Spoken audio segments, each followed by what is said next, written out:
Olá, senhores, tudo bem? Aqui é o professor Carlos Mendes, o seu professor de História do Ensino Fundamental, e hoje eu estou aqui para dar uma aula sobre Grécia Antiga. Portanto, o primeiro aspecto que nós temos que discutir sobre essa civilização é que nós estamos diante de uma das civilizações mais emblemáticas da história, ou seja, nós estamos diante de uma civilização clássica.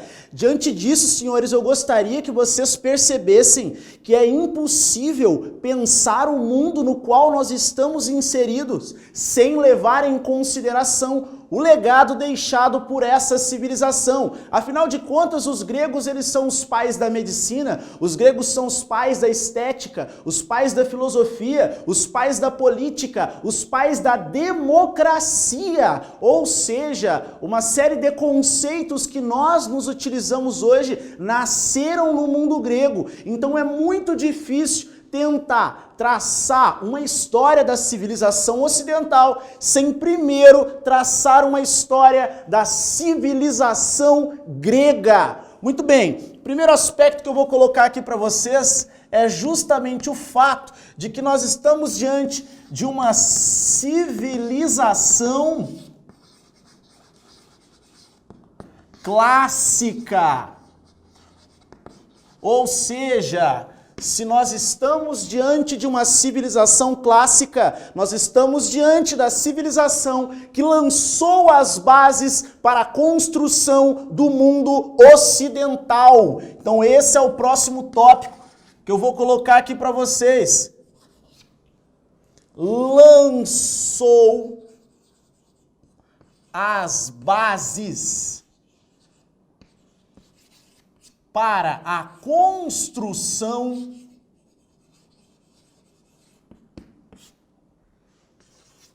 do mundo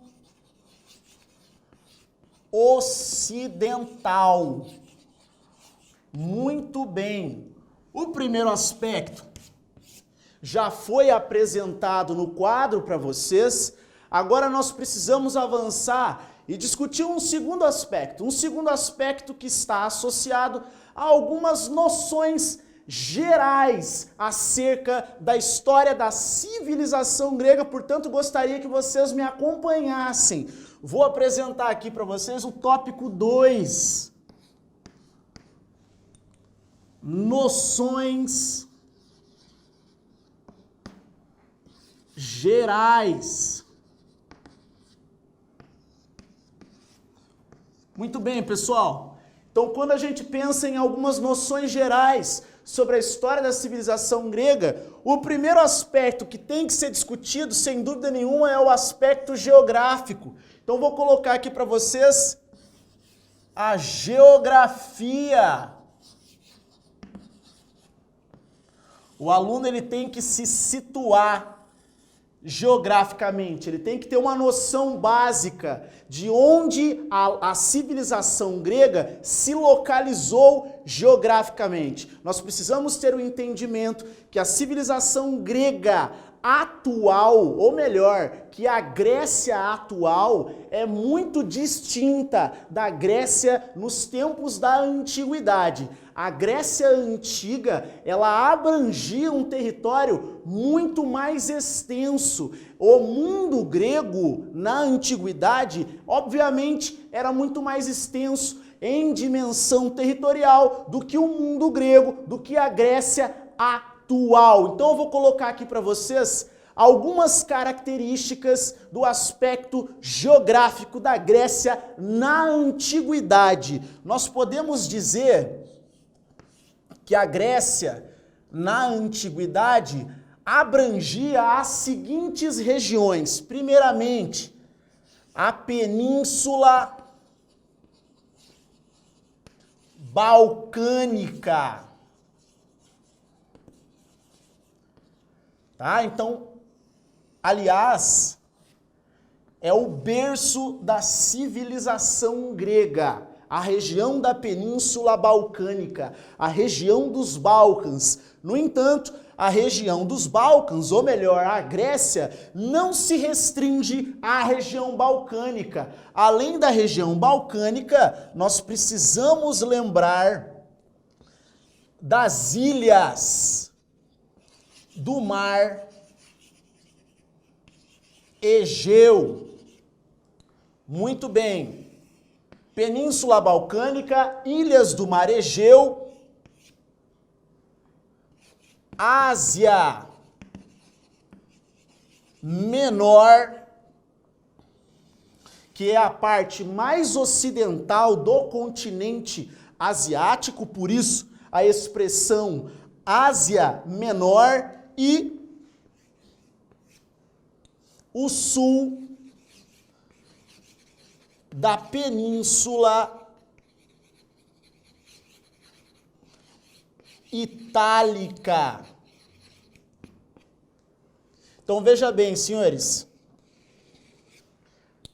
a Grécia Antiga é um território que abrangia tanto a Península Balcânica, as ilhas do Mar Egeu, a Ásia Menor, o território que hoje abrange principalmente o território turco, o sul da Península Itálica, a bota, o sul da Itália, além disso, alguns portos do território que atualmente corresponde à Espanha. Isso mesmo, senhores. Parte do território que hoje pertence à Espanha também pertencia à Grécia no passado. Bom, agora vocês já perceberam a dimensão territorial.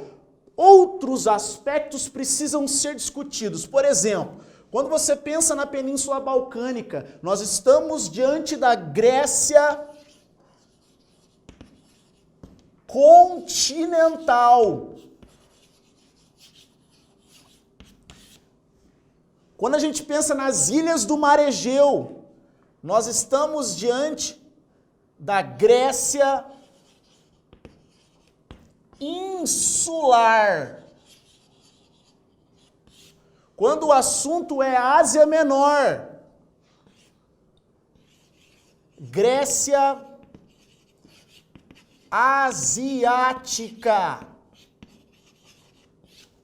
E quando o assunto é Península Itálica, nós usamos a expressão Magna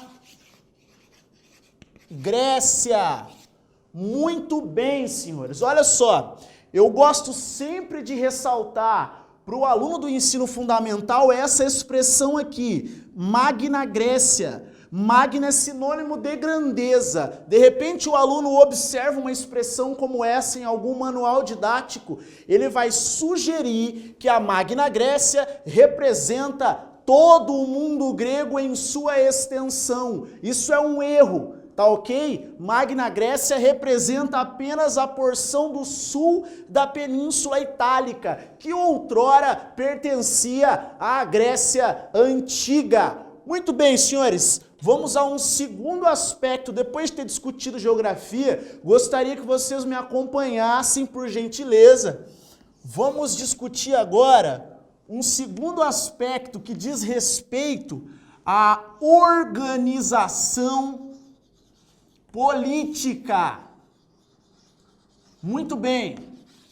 O que é importante o aluno do ensino fundamental saber acerca da organização política do mundo grego em toda a sua extensão? Senhores, a Grécia nunca se organizou a partir de um império centralizado. Esse aspecto é de extrema importância. Repito, a Grécia na antiguidade jamais constituiu-se enquanto um império centralizado. Então nós não podemos, por exemplo, discutir um rei que dominou e que controlou todos os gregos, tá? Porque a Grécia nunca foi um império centralizado. Portanto, organização política, caráter descentralizado.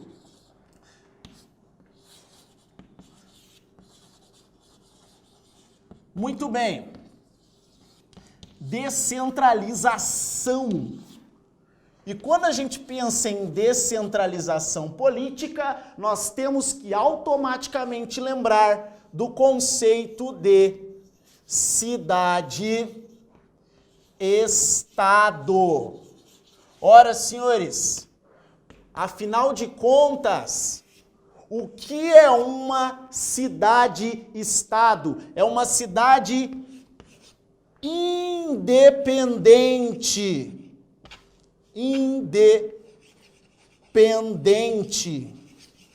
Ou seja, é uma cidade que desfruta de autonomia política e administrativa. O mundo grego se organizou a partir de diferentes sociedades.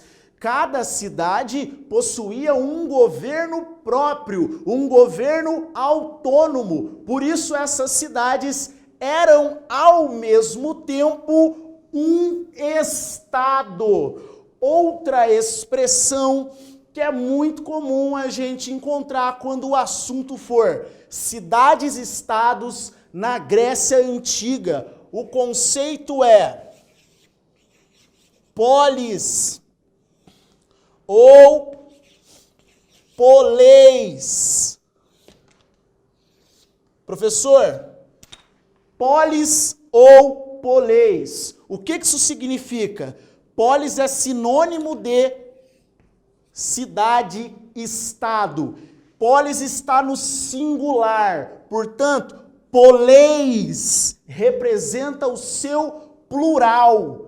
Muito bem, aqui a gente apresentou algumas características básicas. Agora eu gostaria que vocês me acompanhassem para a gente entrar diretamente na discussão acerca do mundo grego propriamente dito. Eu gostaria de situá-los do ponto de vista temporal. A história grega na antiguidade, ela pode ser organizada, articulada a partir de alguns períodos. Portanto, eu vou colocar aqui no quadro para vocês uma cronologia da história grega. Então, vamos lá. Cronologia. É muito importante que o aluno consiga entender, compreender essa cronologia. Então eu vou colocar aqui passo a passo quais são os períodos da história grega na antiguidade. O primeiro período é o período pré-homérico. O período pré-homérico abrange século 20 antes de Cristo ao século 12 antes de Cristo. Saltamos para um segundo período, o período homérico. O período homérico, senhores, abrange o século 12 antes de Cristo até o século 8, o oitavo século antes de Cristo. Pós o período homérico, nós chegamos no período arcaico. O período arcaico abrange o oitavo século antes de Cristo até o século VI. E agora a gente chega no quarto período, que é o período clássico. Esse é sempre lembrado como o esplendor, o período mais importante da trajetória de evolução grega na antiguidade. Vou colocar aqui período clássico. Clássico que abrange o século VI antes de Cristo até o quarto século antes de Cristo. Professor, esse é o último período da história grega? Não, esse é o período mais emblemático, é o período mais importante, mas não é o último. O último período, vou colocar aqui para vocês, Vou colocar aqui, gostaria que vocês me acompanhassem, por gentileza, o quinto e último período da trajetória grega na antiguidade. É o chamado período helenístico. Isso mesmo, o período helenístico, que abrange o quarto século antes de Cristo ao primeiro século antes de Cristo. Muito bem, estabeleci uma cronologia para vocês. O que nós precisamos fazer daqui para frente? Tentar discutir, tentar compreender quais são as características básicas de cada um desses períodos da trajetória de evolução da civilização grega. Portanto, vou colocar aqui as características básicas do período pré-homérico. Vamos lá. Características do período pré-homérico. O aluno deve estar se perguntando, horas, mas por que a expressão homérico, seja pré-homérico ou seja período homérico? Senhores, a expressão homérico ou pré-homérico está associada a um personagem da história grega, um sujeito chamado Homero, um aedo, um poeta chamado Homero, responsável por escrever as duas primeiras narrativas épicas da história do mundo ocidental. Quais são essas narrativas do gênero épico? Aliás, as primeiras do mundo ocidental. A Ilíada, que narra os últimos anos da Grande Guerra de Troia, e a Odisseia, que narra o retorno de Ulisses ou Odisseu da ilha de Troia até a sua terra natal, a ilha de Ítaca. Muito bem, senhores, agora vocês já sabem por que da expressão pré-homérico e homérico. Agora vamos às características básicas. O primeiro aspecto que você, aluno do ensino fundamental, precisa saber é que esse período é o período de formação da Grécia. Período de formação da Grécia. Muito bem. Quando a gente usa a expressão formação da Grécia, já num segundo tópico, o aluno precisa lembrar, esse período é caracterizado pela chegada dos povos que ocuparam a Península Balcânica e deram origem à civilização grega. Então vou puxar uma flechinha aqui para vocês. Chegada dos povos responsáveis por dar origem à civilização grega. Quais foram esses povos formadores da civilização grega? Bom, foram os seguintes: aqueus, eólios, jônios e dórios. Gostaria de grifar aqui os dórios, porque a chegada dos dórios vai ser extremamente emblemática e importante dentro da história da formação da civilização grega. Primeiramente, o aluno precisa ter o entendimento que os aqueus, os eólios e os jônios foram os primeiros a ocupar o território grego. Os dórios, eles vieram por último. Os dórios foram os últimos a desembarcar, a ocupar a região dos Balcãs, a Península Balcânica. Isso é muito importante, o aluno não pode se esquecer desse detalhezinho. Outra coisa muito importante do período pré-homérico, vou colocar como segundo tópico aqui para vocês. O período pré-homérico também é caracterizado pelo surgimento de uma civilização pré-grega. E essa civilização pré-grega tem nome. Qual o nome, senhores? Civilização creto-micênica. Vou colocar aqui, civilização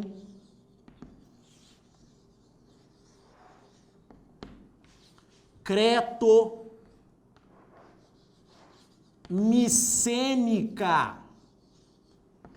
Muito bem. Por que nós usamos a expressão creto-micênica? Bastante simples. Essa civilização pré-grega, ou primeira grande civilização da Europa Ocidental, ela, de certa forma, ela se desenvolveu primeiramente a partir da ilha de Creta. Repito, senhores, a civilização creto-micênica se desenvolveu originalmente a partir da ilha de Creta. A ilha de Creta que dominava o comércio, principalmente entre o Mar Egeu e o Mar Jônico. É muito importante o aluno ter o entendimento de que essa civilização, como ela dominava o comércio nessa região mediterrânea, ela se desenvolveu a partir de uma talassocracia. Vou colocar aqui para vocês. Talassocracia.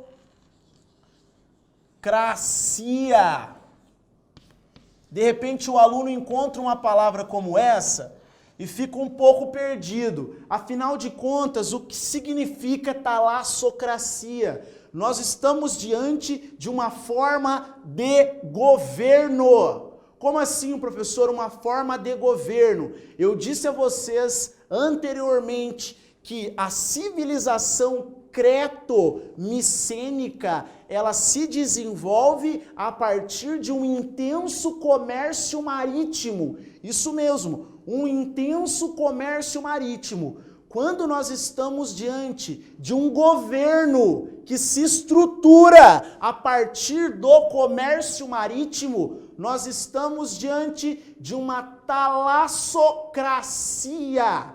Muito bem, esse ponto eu gostaria que vocês dessem uma atenção especial mesmo. Inclusive, a civilização creto-micênica, que tem origem na ilha de Creta, já é um ponto para o aluno se ligar, porque a partir da ilha de Creta surge um dos mais interessantes mitos do conjunto mitológico grego na antiguidade, que é o mito do Minotauro. Então é importante o aluno se ligar desse detalhezinho, tá? Porque é um detalhe importante. Os gregos, senhores, eles nunca se constituíram enquanto um império centralizado. Eles eram descentralizados politicamente. No entanto, existiam dois elementos que davam unidade para esses povos gregos.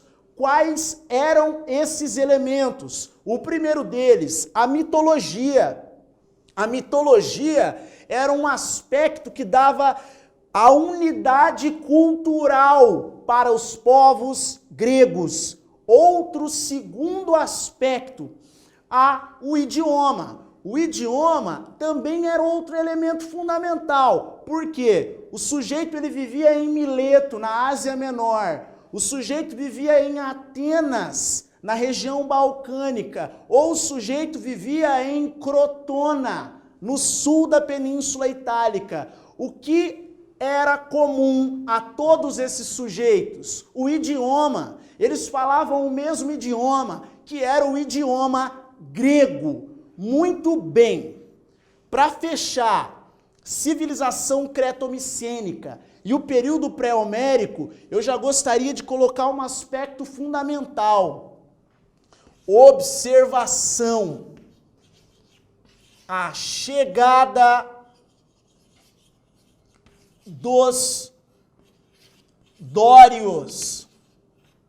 A chegada dos dórios é um aspecto crucial para que a gente possa compreender o fim, o declínio da civilização creto-micênica. Por quê? Os dórios chegaram na região balcânica por volta do século XII antes de Cristo. Os dórios, um povo de tradição extremamente militarizada, foram os primeiros a utilizar o ferro em armas em campo de batalha, provocaram uma verdadeira dispersão em massa quando eles desembarcaram na região balcânica. Repito, a chegada dos dórios provocou uma verdadeira dispersão na Península Balcânica, uma fuga desesperada em massa. E essa dispersão é chamada como primeira diáspora grega. Muito bem. A primeira diáspora grega, que é resultado direto da chegada dos povos dórios, foi responsável pelo declínio da civilização creto-micênica, é o marco do fim do período pré-homérico, senhores. Muito bem, a gente vai encerrar aqui essa aula. Nós avançamos em certa medida, mas ainda tem muita coisa para se dizer a respeito da civilização grega. Eu espero que vocês tenham entendido. Desde já, um muito obrigado e até a nossa próxima aula.